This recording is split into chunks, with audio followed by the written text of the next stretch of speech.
Mapilang concerned citizen sa tao San Isidro, Ciudad San Fernando, rempera lang message kan CLTV 36 News bang manyawad sawo. Ing sa sengsingda, ing busbus king dalan lele na ning sapa ang maging peligroso kanu, karelang memaryo. Pauli na nini, pigsadyane ning CLTV 36 News team ing sasabihan dang busbus, bang personal ming pakibalwan ing sitwasyon. Disan miya Kenny itatang boy lingat.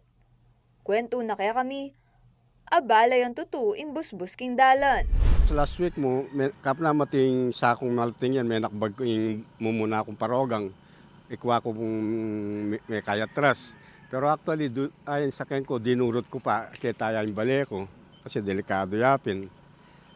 So, for safety purposes, lumuwal ko, dumurot ko pa ka rin. Lungob ko, dumurot ko pa ka rin. Kaya niya yung bali ko, kaya gulot ng apartment. Makanyan muna man ning amano na kaya kami ning tricycle driver ay Renato Darwin. At man durutan ka rin, sir. Dumurot kami ka rin. Delikado sir Puta, may shoot kami kaya ni. Malwat na kanuing busbus kendalan at paneda neman nining tatambakan, dapat pasibayan linto anyang bagyong Karina. Makanyan po, tambak makanyan. Unti ka na kanita po, ang Maragol, Katrina itang, Karina bagyo, may cave-in na naman, o yan, timbakan da na naman, kaya minurana, may sikana naman o yan, mila ko na naman yung tambak. Ing sa singsing dareng Mario, peparasmi kang City Engineer Anel David. Agpang kaya, may report na kanuking karelang opisina yung busbus lele ning sapa at pintalandan niya naman nini bang inspeksyonan. Sinkula ning danum, itang lalam na nito. So, itang pengabita mong sandbags ka rin may wash out. Yung panayan ni kanini, imburi ni sana malyari, bulo siya ni itang baba. Bakan to, kumbaga, itang mila kong feeling kaya itang baba, i-refill tayo. Unfortunately, kapag malalamin danum, anita agawa ita uling. Kumbaga, itang baba, may refill dahil ating water.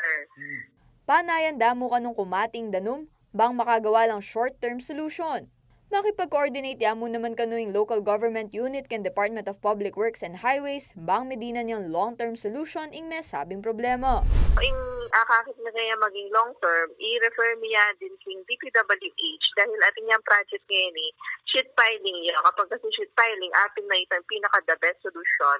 Kareng kaya katamong slope protection, kareng sapa, na na talaga maglukid. Kumbaga, dire-diretso yung maging flow na ning danum. Kasi itang project 2 kilometers siya, yung maging area na, bandaya kayong San Isidro, Alasas, and San Agustin. Pero akasabi talo, napakasabi tamo, dahil ang critical area, nung pwede dalang yun. So, i-recommend niya na iabe yung karetang area na pwede dang yun.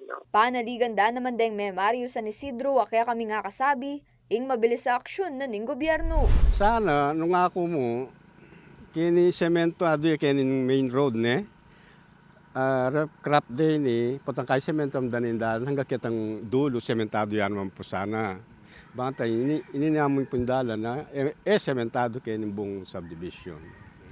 So yung request ko po sana sementado yung karin kay ba de may repair ni cave in potang kay semento andan ni pumbukan ta. Marami pong salamat kung mapagawa dahil ni sir. Kasi magkasakit kami mag-tricycle, dem paseros, magdudurot pa ka rin. Nung ating issue king kaya kayong komunidad da Burio Medinang solusyon, pa CLTV 36 Yunayan kabalen. Mag-message kayo mo king kaya kaming Facebook page as CLTV 36 News, bang akwamila rin kailangan detalye at panayin nyo pong mawas at munta kami kaya kayo. Kaya JM De Jesus, ako po yung kaya kayong talasuyo, Arlen Salonga, ating pusong makabalen.